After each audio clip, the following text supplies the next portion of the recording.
guys? David Nussbaum at WheelsBoutique here.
What's up guys, David Nussbaum at WheelsBoutique here. That's a car that we're building too. That's a Ferrari F8 Tributo with exhaust, tune, suspension, wheels. That'll be on another video.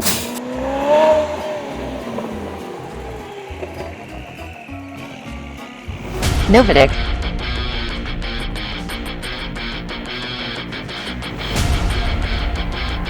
But on this video, we've got a pretty cool one. So to my right shoulder, we have a 2012 Lamborghini Aventador LP700-4.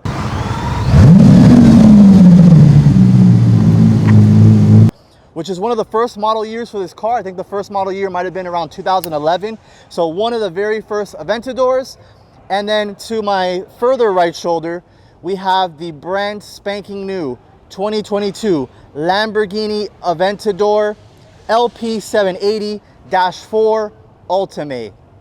I'm gonna get a little bit into this one a little bit more, but first I want you guys to take a look at the 2012 Aventador. So as I mentioned, the Aventador, the very first one of its kind, then came the Aventador S, SV, SVJ, and then finally the Ultimae, which we'll get into as I mentioned. But this one isn't just a regular 2012 Aventador LP700-4. It's pretty gnarly. And the reason that is because this client of mine, a very, very good customer, he's had his cars featured on our channel many times before, at least a couple dozen times. And for the longest time, he has wanted us to do a wild wide body kit on a wild car in a Lamborghini Aventador. So originally he had a different Aventador. I believe it was an Aventador S. And when you do something like a wide body kit, you have to do a lot of cutting on the fenders, and that's just not a car that you want to do that. You want to get one of the very first ones that, you know, since it's an older model, it's kind of lost its value. It doesn't hurt the value of the car. So you get into the car very low, you modify it, and then eventually you can sell it and actually make a profit on it in this market as well. So this is none other than the Liberty Walk wide body kit. They have many different versions and configurations of their wide body kit. So if you have any questions about their kits, let me know. I had to kind of study this and get the right kit for my customer because they had so many different versions and I wanted it to get the best look for him. So right off the bat, you're gonna see the wide body fenders with the rivets. There's a lot of cutting involved. There's a lot of body work involved. You have to basically mock up the pieces when they arrive from Japan, which is where Liberty Walk is. And then you have to kind of like, you know, mock it up and make lines for it because they don't come already painted, obviously. You have to receive the pieces prepped for paint, and this is a very unique color. It's a very cool orange. I don't know the name of the orange. I probably will, and Marvin will put it on the subtitles.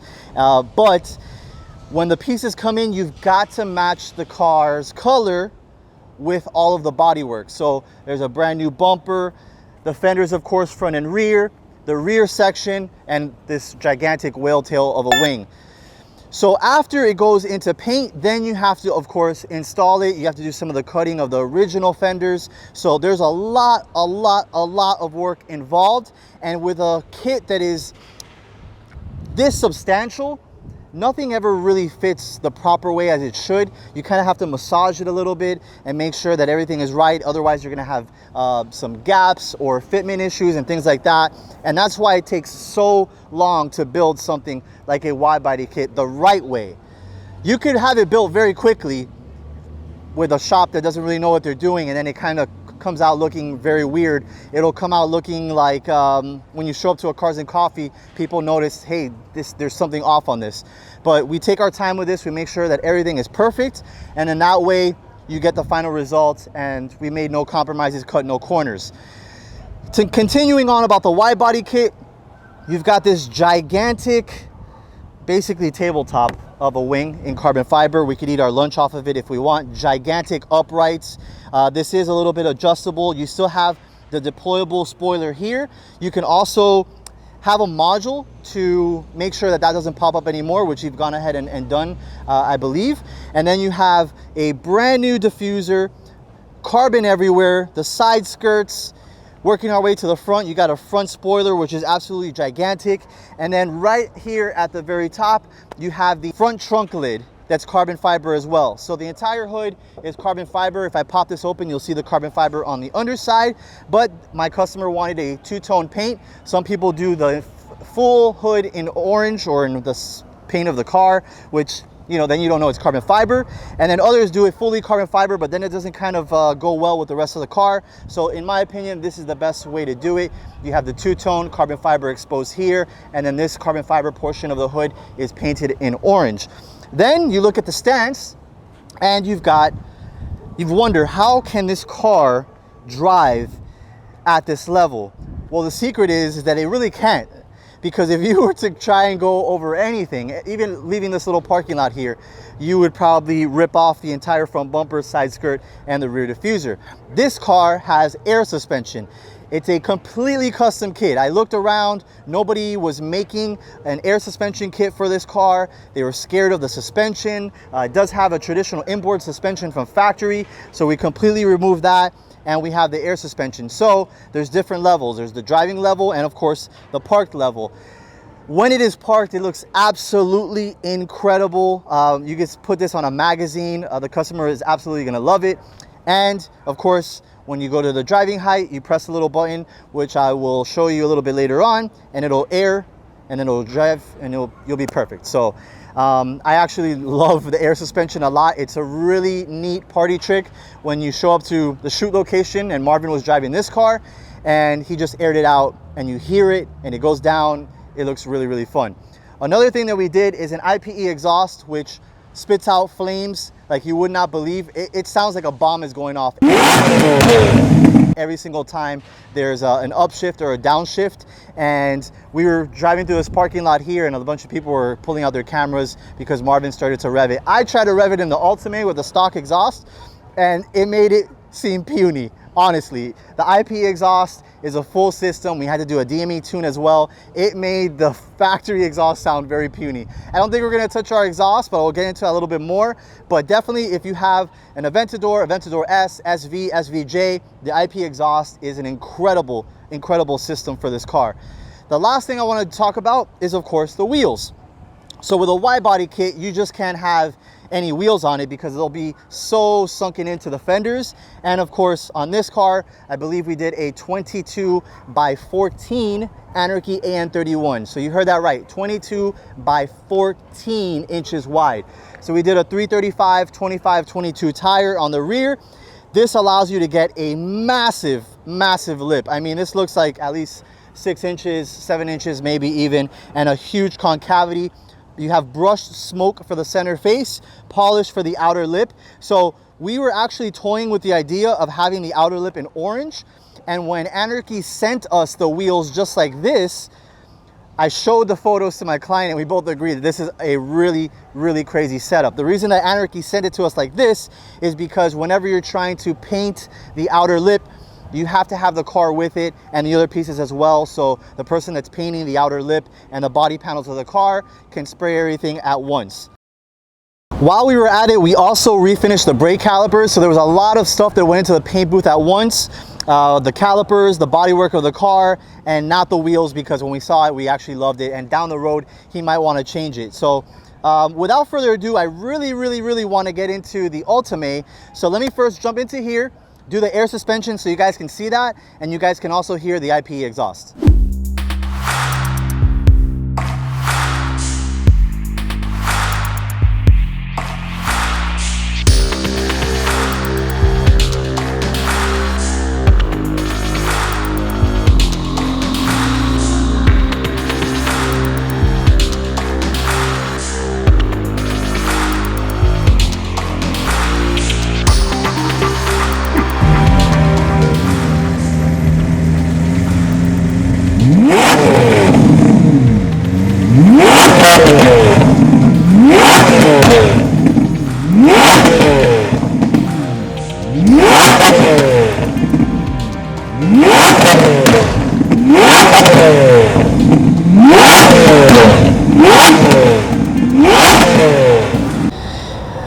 So now you guys just heard the IP exhaust and you saw the air suspension. Give us a call, let us know if you like any of the modifications that we did to this gnarly build, the Liberty Walk wide body kit, the IP exhaust, the DME tune, the ANRKY wheels, on and on and on.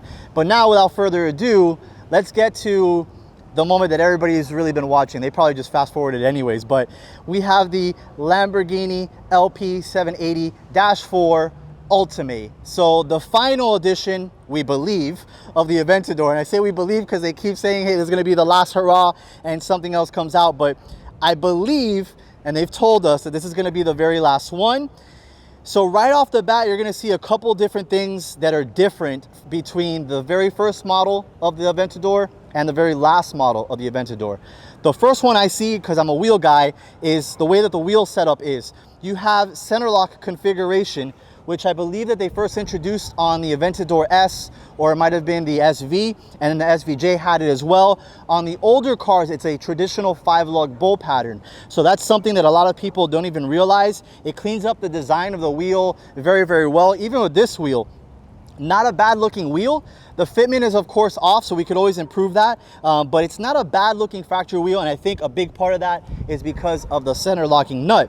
Another thing that you'll notice is on the back side, it's got the center exit exhaust, and they kind of started toying with that on the Lamborghini Huracan Performante. So on the old school cars, you'll see a traditional center exit right at the bottom of the diffuser, and on this bad boy, you have the dual outlets just like you would find on the SVJ. So extremely cool. This bottom diffuser kind of bumper area is very reminiscent of their concept cars. What was that one that we called?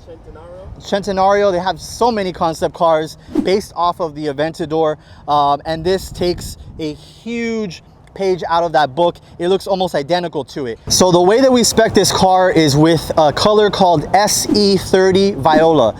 Viola obviously because it's the purple, SE for special edition, and 30 was the 30-year anniversary of Lamborghini. So the first time that this color was done on a car was on the Lamborghini Diablo in about '93, and that had the SE30 Viola. When we were speccing our car, we wanted something very special, and so we chose that color.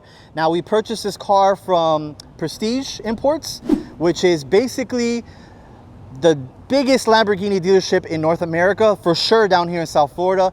They've had a long-standing relationship with Lamborghini dating back to the days where Lamborghini didn't even keep records, basically. And so they told us that only 2 cars were ordered in this color. And the 2 cars that were ordered in this color were both by us. So we bought 2 of these. One of them we wanted to modify, the other one we wanted to sell or keep as a collector's item and then sell it down the road. One of them didn't make it. One of them was on the ship that sank, that had a bunch of Volkswagens, Bugattis, Bentleys, Porsches, Lamborghinis. One of our Ultimates was on that car. This one, thankfully and clearly, was not on that boat. So that means that according to Prestige at Lamborghini, this is the only Ultimae in the world in the SE30 Viola. That's an extremely cool thing to be able to say. It puts a big smile on my face. Everybody knows that when you start getting into the limited edition cars like this, the more rare the spec is, the more value it's going to have down the road and even in the immediate future. one of 130 coupes that are being made. I believe that they're making about 250 convertibles. I could be wrong on that, but I do know that out of the coupes, there's 350. What I don't know is if they are considering the ones that sank on the boat within that 350, or if they're gonna make more. So if you guys do know that, leave it in the comment section. I would love to learn a little bit more about the car. But going back to the spec, absolutely stunning. We've kind of been in love with purple cars recently. We also have our e-tron RS GT that's in a purple, albeit in a slightly different purple, but still we've seen what we can do with that car, with the color combinations, and we kind of got some ideas for this. We already have a couple of wheel sets on order, a set of ANRKYs and a couple of others. It'll of course be center lock. The design I'm not going to give away just yet. The finish I'm not going to give away just yet, but the wheels are going to be absolutely spectacular. You know how we do it here. We want to make sure that we encourage and inspire Ultimae owners and also SVJ owners, SV owners, Aventador S owners, and Aventador base owners of what you can do with these cars in terms of wheel design, wheel color, and wheel fitment. We'll also be addressing the ride height. So this is actually with the front axle lift down, which is still a significant gap. I mean, we've got maybe 4 fingers in there. In the rear, it's a little bit better, but we will be doing Novatec sports springs on there. We always do that for our Lamborghinis, so it'll make the stance look a lot better, lower the center of gravity, and look very, very cool. Going back to the spec a little bit, we have a lot of white pinstripes around the car, and then the lower portion of it, you have a lot of carbon fiber, like on the front spoiler, the side skirt, and the rear diffuser, and then the piece that is in between is gonna be a piano black gloss, which, you know, a lot of times I'll disagree with Ben. There's an age difference between Ben and myself when we're speccing out cars, and I say, Ben, that doesn't look good. That's kind of like old or whatever it is. I really bust his chops a lot, but he really did a good job. He nailed it on this. I really like this setup. I don't think I would have done anything different. When I open the door here, the carbon fiber goes from the outside back into the inside of the car. You have the door card in carbon fiber. You have carbon fiber on the tub. So this is, you kind of see the bones from the Aventador, the original. And what I mean by that is the seats are the same shape. You got the center tunnel, the steering wheel is the same. But over the years and over the decades, really, since it's been over 10 years as the Aventador has been out, Lamborghini will fine tune the interior spots. So the seat is a little bit more comfy. The design is very, very cool. The steering wheel is a little bit different. So extremely, extremely nice setup inside. It feels very comfortable. We spec'd it with the yellow seat belts to match the yellow calipers. So I think that Ben and I did a very good job of kind of bringing all of the ethos of the outside and all of the design language into the inside and the interior as well. With this being the final Aventador, this is going to be the last naturally aspirated V12 according to Lamborghini. They might be able to get away with kind of a low production and extremely rare cars like 1 of 5 cars and 1 of 15 cars, where they'll still be able to produce it with the naturally aspirated V12. But from a mass production standpoint, and I quote that because again, 350 coupes, this is going to be more than likely the last V12 naturally aspirated. So the dying breed basically of the lineage of naturally aspirated V12s from Lamborghini that started with the Mura, went to the Countach, Diablo, Murcielago, can't forget about that one, and then the Aventador. So I cannot wait to show you guys the setup that we do. This is a very polarizing car as it is. The color is very polarizing. I actually sent photos to another customer of mine that has an Ultimae in the Idaho area, and he said, yuck. And he likes all his cars in black, so naturally, you know, I laughed it off with him. But this is going to be a very polarizing color, very polarizing car. And once we have the aftermarket wheels on it, it's going to be a very polarizing look with the drop and the wheels as well. So make sure that you subscribe to our Instagram account, which is simply WheelsBoutique. My Instagram account as well, david.wheelsboutique, where I try to have my own unique photos rather than the ones that are posted on the main page. And also make sure that you subscribe to this channel, leave a comment, share it with friends, hit the like button. It actually goes a long way towards improving our channel and getting more exposure to other people. So let us know what you think about the Ultimae. Let us know what you think about this radical Liberty Walk. We'll probably get more hate comments on this than on this, but we welcome them all. That's how we know that we're not being boring. We rather have a lot of people talking about the car, whether good or bad, rather than nobody talking about us at all. So I'm gonna get out of this Miami sun. I'll see you on the next one.